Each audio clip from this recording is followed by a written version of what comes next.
liberal arts college. Now, what does a liberal arts college do?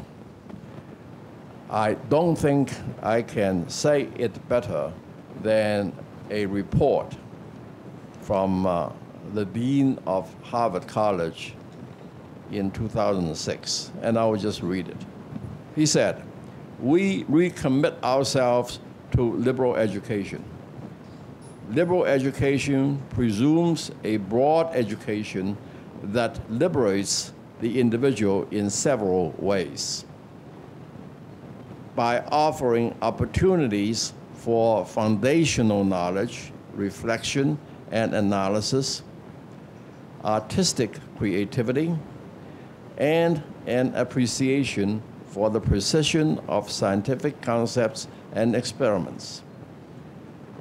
It resists pressures for early specialization and professionalization." I think that's an important point.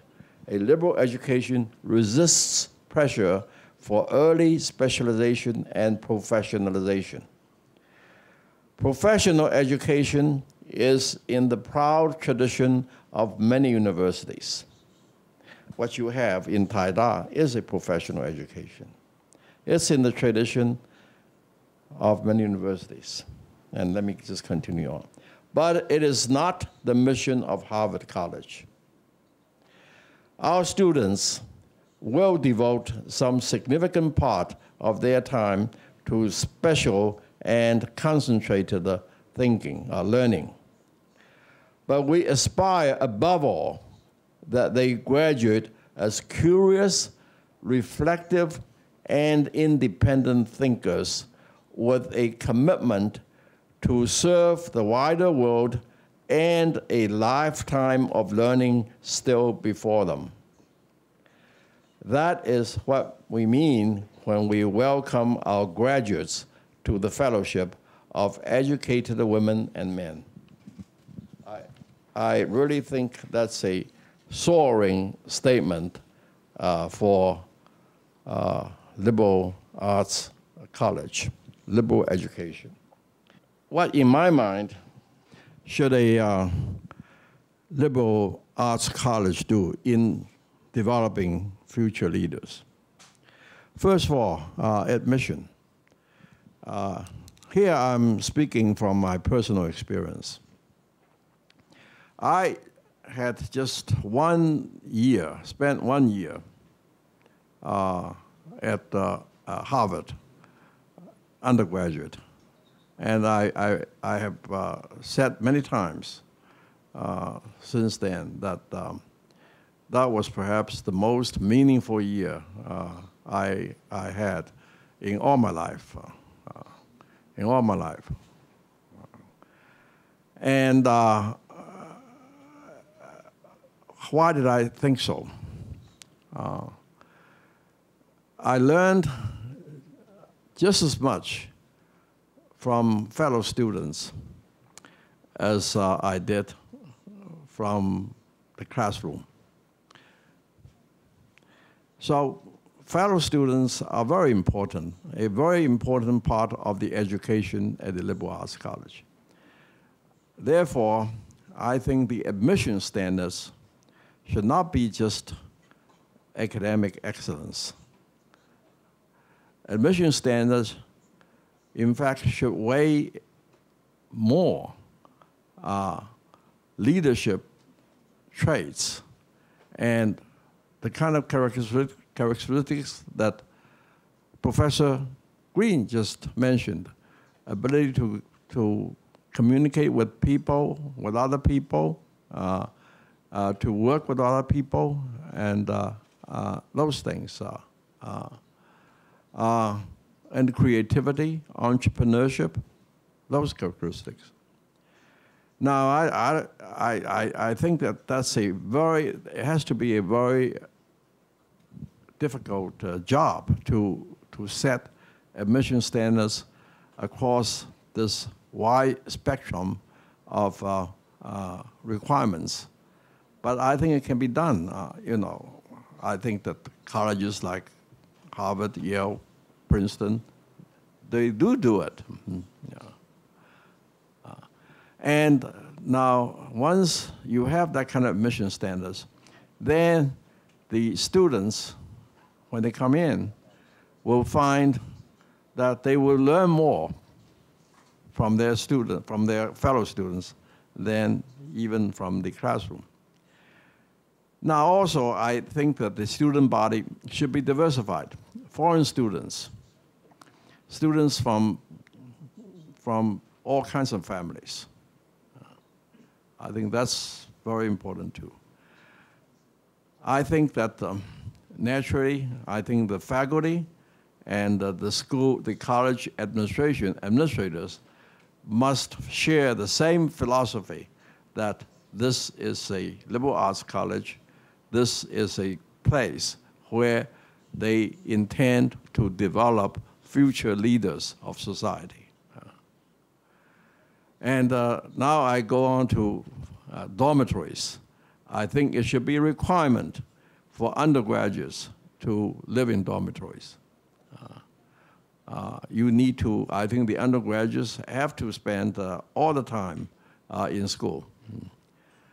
Now, I think the dormitories should certainly not just be a place to sleep in. Dormitories should be a place to live, for the students to live, to study, to socialize, and not just a place to live in.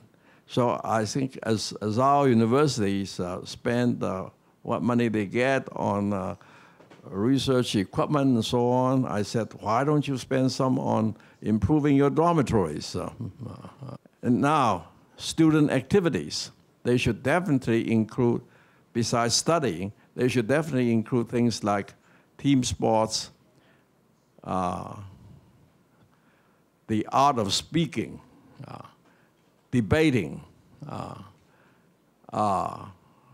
and cultural activities as well. Those are, the undergraduate 4 years are very valuable, golden 4 years. And let's use them to stimulate the students' minds to, just as the statement I read says, create educated men and women, create their independent thinking ability, their lifetime learning, lifelong learning habit, curiosity, develop their curiosity, their reflective ability, etc. Thank you. Indeed, this is a very diverse group. When I say it's diverse, because you know this Occupy Wall Street movement. You can classify the society by percentage. So the 5%, 90%, and also the 5%. And I think when I look at the people sitting here, we represent that, at least from my personal subjective point of view. Like like Dr. Chen, I consider that's the top 5%, okay, the background. Even though we have different background, but we do have the same common goal, that is to try to make good to the society. And then maybe Laura Green and Mac Beasley are the middle class in the United States. And Professor Wu Maokun and myself are the 5% at the bottom. When we look at the background, we all came from a small village. He came from the eastern part of Hualien. I came from Taichung, Qinshui. So what does that tell us? That tells us this world is indeed very vast. It's big enough for everyone. So young people should not be pessimistic. You should be optimistic. There's always a place for us. It's just like what the Chinese said, 天生我材必有用. So it doesn't matter. When God gave birth to ourselves, there must be a place for us.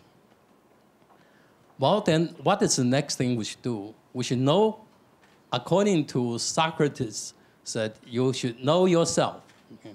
And that is very important. In fact, that was the beginning and the most important part for educational principle for the West, and then followed by Plato and also Aristotle.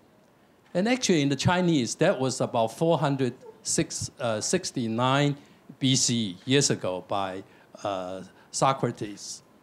Then actually, more than 100 years before that time, was Kongzi, Confucius, already talked about some of the special things, how to 修齐治平, okay, 格物致知, 正心诚意, all these things. Let's start from ourselves. So that is very important. So we have to understand our strength, whether we can do it or not, but we should do our best and try our best. And I remember one time some people said there was a youngster went up to an actor and asked him, what do you have to do in order to get into the Hall of Fame? The actor said, you practice, you try and try. Okay? Then he went up to ask a politician, what do you have to do in order to get into the White House? He said, you lie, you promise, and you lie and lie. Well, when you ask a scientist, what do you have to do in order to be able to do something significant? Again, the answer is simple. That is, you work and work, you try and try, but then you have to wait for your luck to fall. Well, let's not talk about investment banker. Okay? That's a little bit more complicated. When we talk about education, I think in Taiwan and many places, particularly in Asia, people are talking about create or educate genius. In my view, I think more important is educate talented people so they can serve the society in a good way. I always felt that genius, you don't have to teach them. They will succeed. Because I feel that in Chinese, we always said, 天时地利人和. That means you have to be born at the right time and in the right place and work with the right group of people. That's for ordinary people. You need these conditions to create opportunities for you to succeed. But for genius, they create all these conditions. So we don't have to worry about that. Are we going to educate genius or are we educate talents? I think we should really make it clear. We try to educate talents, genius. We don't have to do that. If we want to, because it's already said in many ways, and I think all we need at this moment is we really have to impart, because we are talking about this society now is knowledge-based. Knowledge-based means innovation and creativity is the most important things. Because I remember I read the book by it's called A Japan That Can Say No, Ishihara and Morita, both of them wrote that. And essentially, I think the West has a tendency saying that innovation has to start off from very basic. It is not true, because at that time, I remember the book was written when Sony was riding high because of their Walkman. Therefore, he specifically mentioned, even the technology itself, you can reduce the cost of manufacturing. That's kind of innovation, and we should remember. And also, today's discovery will be tomorrow's common sense. So innovation is a continuous process, and university is the sources of innovation and creativity, and we should really cherish on that. And I think because time is up, I should stop at this point. Thank you very much.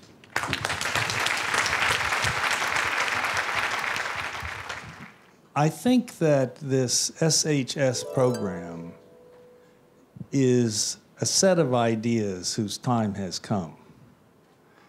It's not new necessarily, but it's a time what I mean by that is learning by doing, and transdisciplinary or multidisciplinary thinking and acting have been around a while, and I'll say something about that. But I think the main thing is now they become, as all the folks here have said, they're critical.